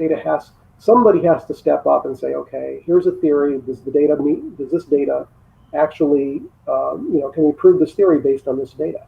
I'll give you an example of why I think it's sort of a, slippery slope. When I was in MUFON, or even before I joined MUFON, MUFON came up with this project they called the AMP project, the Abduction Monitoring Project. So someone had this great scientific idea that if they created this little box of electronics that would measure the ambient environment, right? Measure gravity, measure temperature, measure changes in the atmosphere. that if they put this box and gave it to folks that were claiming to be abducted and had them hide it in their home, that they would gather all this data on a continuous basis, and then they would ask the abductee, the alleged abductee, keep a journal. Every time you think you've been abducted, write it down. Because what we're going to do is we're going to get all these boxes back, and we're going to take your journal entries, and we're going to try to correlate the time that you had an abduction with changes in your environment. And sure enough, they went through and they built all these elaborate boxes, sophisticated electronics. They put it inside people's homes. They gathered data, they gathered data, they gathered data. That data has yet to be analyzed. So years and years later, you have data that was gathered that is absolutely useless because no one's bothered to sit down and crunch the data. And if we look at UFO groups, the perspective of UFO groups now, they do the exact same thing with their normal investigations. They gather data, they put into a database. They gather data, they throw it into files. No one sits down and says, let's take a look at this data. So if your goal to create a new group is just to investigate, I don't think you're really going to succeed. If your goal is to analyze, perhaps. So, it's interesting for me because I have the Androffa files and other files here that I've been going over for years, and it's interesting to see the abduction surveys. It's interesting to look at the people that are asking questions and they're psychologically profiling people. And then, would that be the value to data? Because you're looking at somebody's belief systems, you're looking at their weaknesses, you're learning their triggers, you're learning how to potentially manipulate them. Could that data then be given to or sold to an organization that had a database that could actually figure out how to manipulate a person's life? Like the QAnon thing. You look at that and you look at the way that they, or Cambridge Analytica. They're getting data about people that people are willingly putting out there, and then they're learning how to manipulate a person's thought process. Sure. I think that, that data could be used by the right person with this right scientific protocols to actually come to some sort of conclusions. As long as the data set is good. You do have to question a lot of the data that's out there in the UFO field. But because of what I told you earlier about the investigators,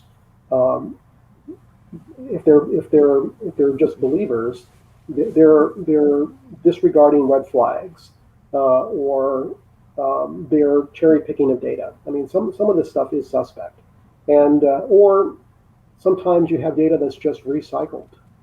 You have questionable characters coming in the field that are recycling old cases, creating new data that actually is based on nothing. And I can give you two specific cases. One is the Kinross UFO dive company. I don't know if you remember that incident. No. Okay, so Kinross was a famous case where I think it was 1959. There was a jet that was over Lake Michigan, I believe it was, and was lost, some military jet. Well, fast forward to 2006, I believe it was, or 2007, and this dive company came out and said, hey, we found that jet, and next to it we found a UFO. And they gave these sonar pictures, that they would supposedly put down this sonar buoy, and they were able to take sonar pictures of it. Well, of course, the UFO crowd ate this up. Linda Moulton Howe got involved, and she said, oh, this is true. Well, being the type of investigator I am, I'm like, no, I'm going to investigate this. Well, after hours and hours of investigation, the dive company didn't exist. The witnesses didn't exist. The sonar data was all bogus. So then I started thinking, who would come forward to try to give new credence to an old UFO case, other than someone trying to perpetuate this subject? And that was not the only time that happened, right? There was the famous case from, I can look at my notes here. Let's find it here. Oh, 1966, Portage County, Ohio. Okay, this is where the two deputies chased a UFO supposedly for 80 miles. Real famous case. Well, fast forward to 2007, somebody comes forward and wants to speak at a MUFON conference because they claimed that they were a detective working in that county years later, and they were going through cold case files, and they found the cold case for this UFO incident. And in there was material evidence that had never been analyzed, like samples of debris that had been picked up by the deputies from the UFO. And they went through and they analyzed it. It was allegedly radioactive. And of course, the UFO community ate it up. Well, I did a thorough investigation. And guess what? None of that panned out. And the report, the report on the physical evidence was falsified. So again, a questionable character comes in and starts to recycle old UFO cases. And we've seen this time and time again. So that tells you there's an active involvement on somebody's behalf, and I want to say they're going to be government related. They want to perpetuate the subject. And if they don't do it one way, they're going to do it another way. And so do you think that there are, do you think that there is a group outside of the government that is perpetuating this? I do. Obviously you can see that with some of the people that we've just named, that they've got motivation and they've been muddying the waters for decades. It's been quite special. But do you... Absolutely. Skinwalker, perpetuating. What's happening now? Perpetuating, right? The less than transparent and at the same time hiding behind NDAs and never giving you the data. And if they give you the data, like in those cases, it was bogus. It just tells you there's something going on here that is on a human level. Right? Let's just get down to being a human concept, human deception. Right? Forget about all the things that are mysterious and, are we being visited? Are we not being visited? We have to rule out this human deception. If we can't rule out the human deception, we're never going to get to the truth of the subject. And again, and I've said this on past shows, it's so sad to me that these bearers of disclosure and the bringers of light and love and all of this crap are some of the dirtiest, con artists that I've ever seen.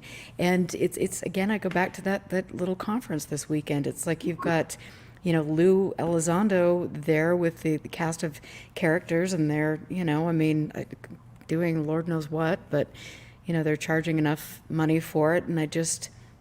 And then, you've got the fact that Elizondo's, putting out there that he might, run for office and different things. And you just think, oh my Lord. I've had Scott Brown reach out to ask Elizondo to come on my show.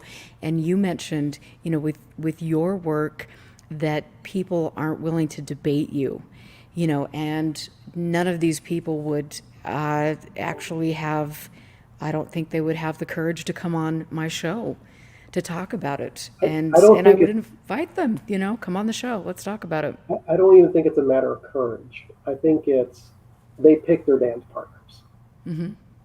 And if you're not going to be a good dance partner, they're not going to dance. Well, if you were really skilled... If you're going to ask hard questions and not let them get away with, not answering the hard questions, then they probably don't want to talk to you. For the same reason that when I was a MUFON, when I made it very clear that I was not going to cultivate any inside sources, nor was I going to tolerate anonymity, that those characters that would tend to try to get in and try to make you one of their unwitting, useful idiots, they don't show up anymore. Right? You don't dance their dance, you're not going to be picked. But those people who are willing to dance, like the George Knapps of the world, the Linda Moulton Howes, the Leslie Kings, why do you think they're always involved? Why do they become these gatekeepers to these less than transparent folks? Because they're dancing. They don't ask the hard questions. They have a belief, and they're going to push those. And as long as it confirms their beliefs, they're okay with that. And that is really interesting to me. It's just to watch again, the UFO, the docuseries on Showtime that you were a part of, to watch some of these people talk about things and see them in a light that almost, I have to say, made me kind of scratch my head. It is pretty curious that again, you've got Leslie Kean who's talking about the fact that, well, she was approached by or spoke with Hal Puthoff, and, these early relationships were formed. And I remember specifically asking Karen Dolan, who was on my show, and I love Karen, she's amazing, but I asked her about Richard Dolan, and he wrote the book that he wrote, UFOs in the National Security State, and I asked her, like, when did Puthoff and Co. approach Dolan? And apparently it was right after the book was released, and they flew them down to Austin. And so if you go back and you look at when people in their careers are approached by some of these, well, the same people, Puthoff, Kit Green, all the spokespeople for Bigelow, it's pretty interesting. And then you watch their careers and you see how they're promoting this same sort of garbage. And it's unfortunate, because I think there are people that could have had a little bit of they could have done good work, but they've gone down a rabbit hole, whether it's for monetary gain, whether it's to have their ego stroked, or whatever it is. But it is a fascinating process to sit back and watch. You're absolutely right. I remember distinctly, I was down in Roswell for one of their conferences.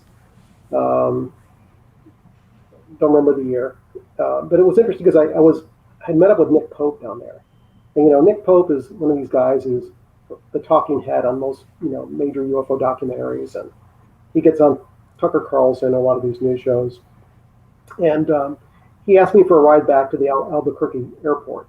So we left Roswell, and stupid me thinking, oh, I have a quarter tank of gas, I'll be able to get there just fine. I'm going to find a gas station along the way. So we're driving down the road, and of course, almost running out of gas. And we were having this conversation in the car where I'm, telling Nick about my theories, about the research I'm doing, about how I like asking hard questions, and I feel like everybody's softballing the subject, and really, people need to do a better job of an investigation. And what kind of floored me was his response was, "Aren't you just here to have a good time?" And I'm like, really? Nick, that's why you're here, is to have a good time? It's not to find truth. It's not to really, go out there and find out what's really behind all this. Is it just to have a good time? No, I'm not here to have a good time, right? I'm here to find out within my lifetime what's going on, or at least try to approximate what the truth is in my lifetime. And so that really struck me, I think that's sort of like the mentality of a lot of folks who make the rounds of UFO conferences, and who are always involved in this in one way or another. Are they really into it for truth, or are they just looking to perpetuate it?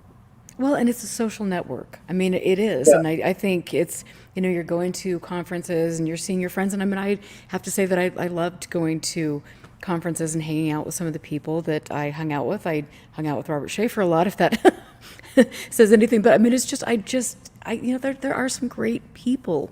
There are, and as much as I can be what would appear to be negative about it, I know that there are good people that are just trying to get information, and they go to conferences and they turn to different social media platforms because they just want somebody to say, hey, I might have seen the same thing, or somebody to give them credence. And I think it is most unfortunate that at the end of the day, those people who have pure motivations are just used for money. They're given a lot of absolute nonsense, and it's really, I think, at the end of the day, detrimental to a person's well-being. Sure. And there are folks that are in it for the truth. And I think the problem, though, is sometimes they also fall into that trap of I need to sell my book, right? I need to put out my latest book and have people buy it, and maybe they're caught in a financial trap in some way, and so that's unfortunate too, because we really should have. If folks really want to get to the truth of this, someone's going to put a lot of resources into this, right? A lot of scientific resources, a lot of money, and the question is that really going to happen going forward? We know it's not going to happen with UFO organizations, right? UFO organizations are never going to have the resources to be able to mount a proper investigation of this. And now the government is allegedly interested. Are they going to put the proper resources into this? Or again, do they have some ulterior motive that we don't know about? Right, right, absolutely. Yeah, I mean, it is fascinating, and thanks, Erica, for getting into chat. I appreciate your comments, but yeah, it is, yeah, the whole thing is fascinating to me, and I want to ask you about, the videos. I want to ask you about Jeremy Corbell. I want to ask you about some of the executive summary, and I know that this isn't your particular area of focus, but what do you say when somebody like Dave Fravor comes out and is talking about a sighting? Because you've got somebody who's in the military, a fighter pilot, who is coming forward that would appear to be hard to discredit or go after his statement. I absolutely agree. And I think I even comment in the series that, you have Navy pilots, they're seeing something strange, they're good observers, they have no reason to lie. So I'm not going to discount their stories whatsoever. But what's the red flag for me? The red flag was how these videos got released. Seriously, do they have to go through a Jeremy Corbell? Do they have to go through a George Knapp? If there is going to be any sort of doing this transparently, where there's no red flags about who's involved and why they're involved, well, how can the Pentagon just come out and say, we're going to have a press conference, by the way, tomorrow on UFOs? And we're going to show you these videos that our pilots are witnessing something, right? That would have been more transparent than the way these things got leaked or, how they got released. All that behind the scenes machinations of leaking and using civilian journalists or videographers or filmmakers makes no sense. Absolutely makes no sense, other than they're being used for idiots. Or, I mean, yeah, I mean, and that's the thing, and that's a brilliant point. I mean, if this was truly, truly happening, you would think that there would be, yeah, a release by, I mean, somebody would come forward that is credible, I would say, and there wouldn't be documents that are being leaked from anonymous sources and things. And I just find that also fascinating that we're willing to believe that and hang on every word of certain people. Oh, there's going to be a secret release, and it's a pyramid, and I mean, it's like, oh my Lord, have mercy. I mean, it's marketing 101, and not even 101. It's marketing minus 101. It's ridiculous, and we just get caught up in this, I guess, this UFO glam or Right. whatever. It's not even that. I don't know. I It's can't think of a good it's word. the Charlie Brown effect, right? It's where Charlie Brown thinks he's going to kick that football every year, and Lucy takes it away every year. That is what's happened with the UFO field and disclosure forever. So just the way this is moving and the direction it's moving and the characters that are moving it tells me they're just going to pull that football away again. Because there would have been a better way for them to handle this that would have had a higher level of credibility. Yeah, that's a little awkward. Definitely, that's definitely awkward. And so, I mean, just so your thoughts on Lazar, in a nutshell. Bob Lazar, don't believe a word he says. Don't believe any of his claims. And his story is just part of the mythology. And it keeps being perpetuated as part of the mythology. MJ12. Oh, wow. Somebody went through a lot of effort to forge that stuff. A lot of effort. For no apparent reason, no apparent monetary gain, but definitely for perpetuating the subject, right? For backing up Roswell, for backing up, the Eisenhower briefing documents, for all of these things that, there's a human hand there. And somebody went through a lot of effort to put that out. And who do you, I mean, with that, who do you speculate? I guess The same forces of deception and disinformation that have been doing this since 1946. interesting. Oh my gosh, how interesting. And so, what are your thoughts on NICAP?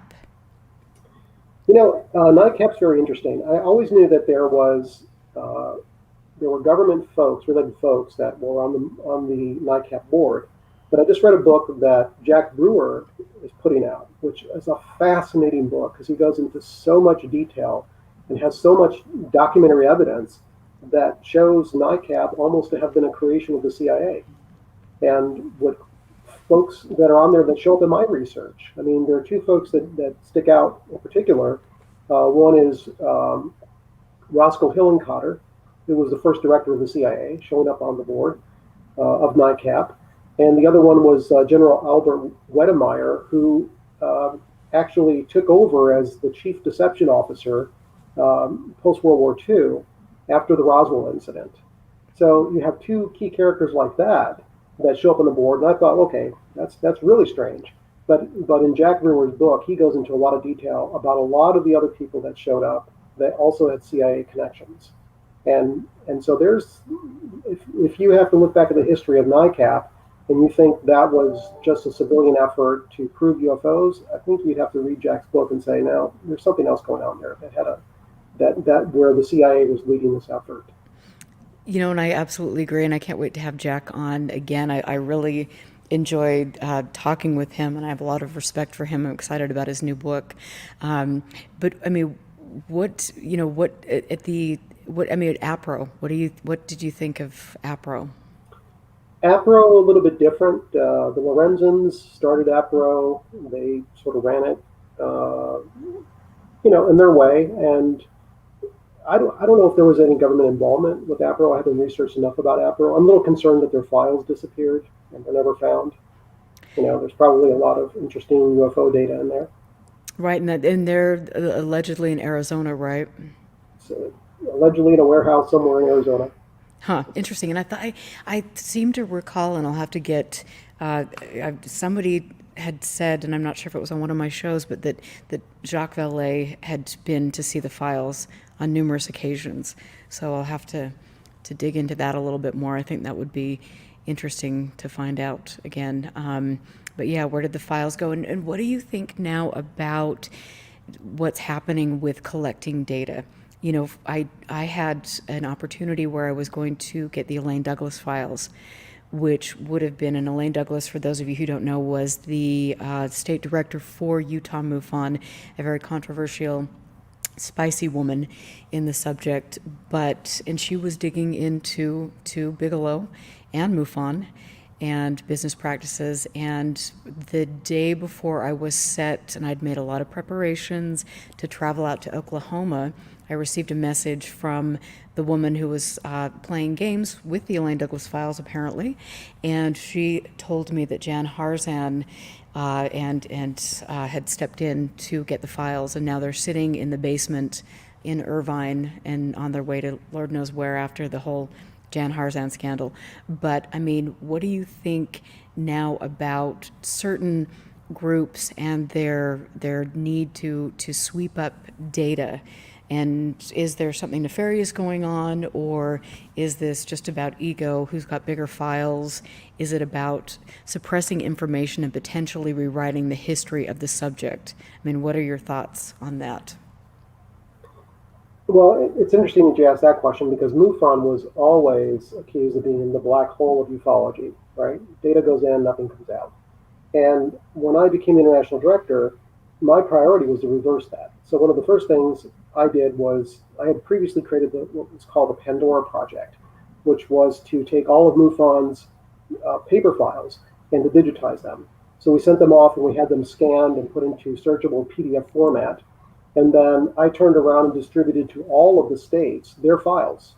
Right. So if you were the Utah State Director, you would have gotten all of MUFON's historical case files from Utah given to you on a DVD. Right. So those are distributed out there. The problem is that they're not making their way to the public. And I still have copies of all these files. Wow. And so I've thought often, what if I just sort of dump them out there? What would happen? And I'm a little concerned because, there are legal aspects to that. There's PII, personal identifying information. You can't just dump that out there without the witness, giving you permission to do that. So I wouldn't do that. But there's data that I have that I think would be fascinating for the public to read. For example, I don't know if you're familiar with what was called the Abduction Transcription Project. No. Okay. So MUFON had a project that went for a period of time where they basically partnered up with all of these abduction researchers who were putting their abductees under hypnosis and recording the sessions. And they gathered all of those tapes and they had them all transcribed, and all of the witness information was taken out. So all you have is the pure data of the accounts. And it's a vast amount of information, and it's absolutely fascinating to read because it's when I say there's true mystery here, that there's probably stuff that is going on that we can't explain. I would say a lot of that is on the abduction side, because some of these things I'm reading, I'm like, wow, these folks either have the most vivid imaginations ever, and they should be writing science fiction novels as a career, or they're experiencing something so anomalous and they're recounting this under hypnosis. Whether you believe hypnosis is valid or not, still just the stories that are coming out of there are just truly fascinating. And I think, someone should do something with this. The problem is MUFON has the data. I actually have the data, and I'm thinking, well, that's something I could release. It doesn't have any witness information in there. So why not just put it out there and let the public take a look at it? Wow, that is absolutely fascinating. And I mean, and I'm surprised, I'm surprised Bigelow hasn't wanted to get that information. I'm sure he has a copy. Oh, yeah, yeah, good point, good point, good point. Yes, he does, I'm sure.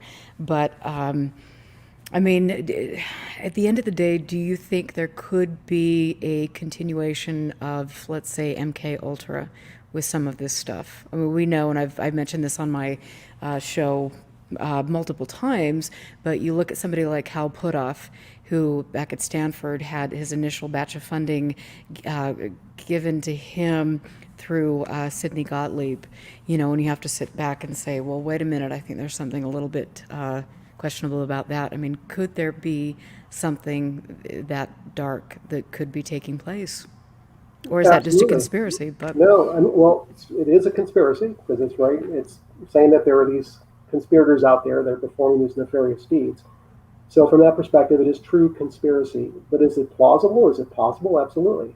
Um, I have to think back to this case in Brazil, in the little town called Linares, where they had folks that were claiming they were being shot by UFOs with laser beams. And you have to think, okay, were they really experiencing something anomalous, or did we have folks that were along the same lines of the MK Ultra going down there and playing around down there, doing things they shouldn't be doing? We don't know because we don't know the human hand that's involved in this. So, could it be something truly paranormal, truly extra dimensional, something from the future, or something from outside our planet? Sure. But until we take that human data out, all that human deception out, we're not going to know that. And so that's the problem, is we don't know the extent we've been dealing with this and where the anomalous really starts. And it's absolutely, all of this is so fascinating to me. And I think, a lot of us that are here listening to the show tonight, people in chat that are actually asking questions, and I really appreciate all of that, and just the logical. I mean, I love the people that listen to the show, but it's all of us have gone through this process of being somebody that was, I mean, like for me, I've mentioned I was somebody that believed in some of these stories that were put out, and the more I have done my own research and stepped back and looked at things from a lens that is outside of ufology, the more I've just seen, like you mentioned, this human deception angle, and that is it's sad and disturbing, but at the end of the day, it's also empowering, because at least we can look at that and say, okay, wait a minute, now I know that we're being pulled into this secret group, or this government contractor is contacting us with all of these files, and we're holding their secrets, and now we can step back and say, wait a minute, there's something wrong with this picture. And I think that's very important, and I commend you for doing what you've done, even though you are on the top 100 list for Men in Black. And I'm on the outside of the surface right now, right? I'm not in ufology. I'm sort of on the fringes, looking back in. And actually pretty grateful that I'm not inside, because it was pretty overwhelming when I was the director. All of the noise, the noise is overwhelming. The amount of just erroneous and bogus data that's coming at you, or people's accounts, or people's beliefs, or people's mental illness, or just kind of all this stuff coming at you at once, that it's hard to get perspective on it. So I've been able to get perspective by being outside of ufology, and really just sticking to trying to research it discreetly.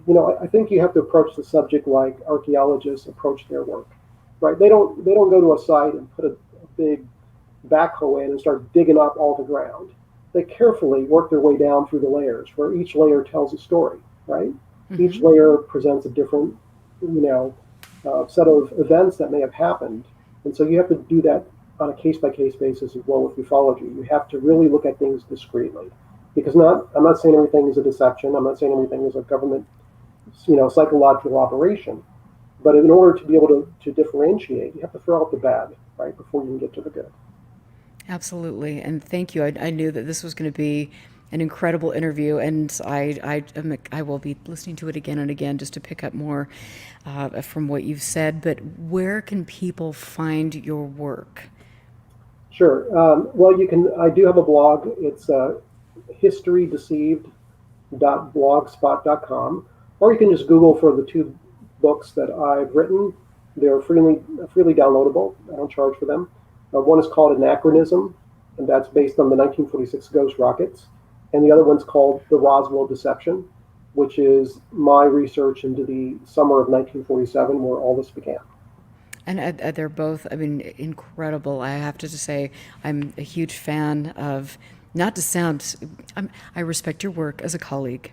How about that? You've done a great job, and it was really refreshing and important for me to see you on the J.J. Abrams series, because I feel like there needs to be that counter narrative to these tall tales that have been spun, and at the end of the day, I don't think are really providing a huge service or benefit to mankind, womankind, humanity.